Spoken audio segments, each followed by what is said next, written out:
आज हम बात करेंगे अपने घर के बाहर की सफाई की। एक बार हम किसी गली में गए तो हमने उस गली में देखा कि सभी घरों ने क्या किया, झाड़ू लगाई और जो कूड़ा था वो अपने घर के बाहर ही इकट्ठा किया। तो जब मैंने उनसे पूछा कि आप ये कूड़ा जो है ये घर के बाहर इकट्ठा क्यों करते हैं, तो उन्होंने कहा दीदी जो गली का कूड़ा होता है ना वो घर के अंदर नहीं लेके जाना। तो मैंने सोचा, उनसे पूछा ऐसा क्यों? कहते नहीं, कूड़ा घर के अंदर नहीं लेके जाते हैं।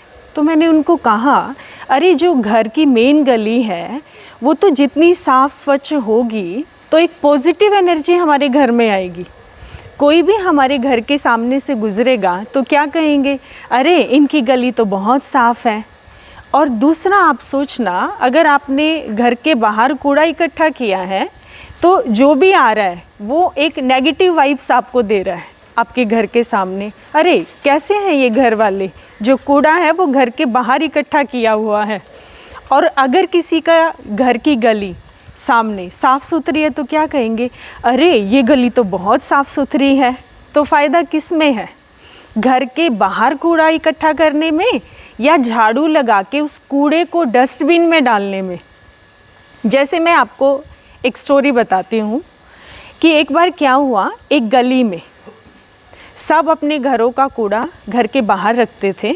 तो वहाँ पर जो है एक बुज़ुर्ग दादी जी आए और वो क्या करते, रोज़ झाड़ू लगाते और डस्टबिन से कूड़ा उठाते और डस्टबिन में डालते।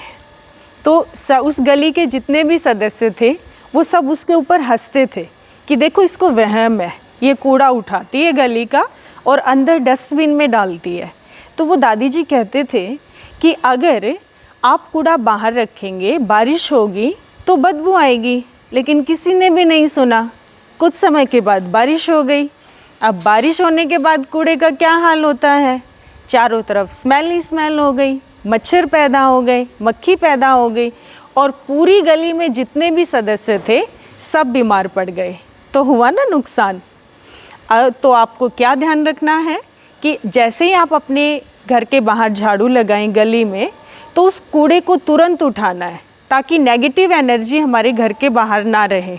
और साफ़ स्वच्छ है चारों ओर तो एक सकारात्मक ऊर्जा का निर्माण होता है। तो मेरा सभी शहरवासियों से, देशवासियों से, बच्चों से, युवा से, बड़ों से अनुरोध है कि घर के बाहर जब आप झाड़ू लगाएं तो कूड़ा ज़रूर उठाना है।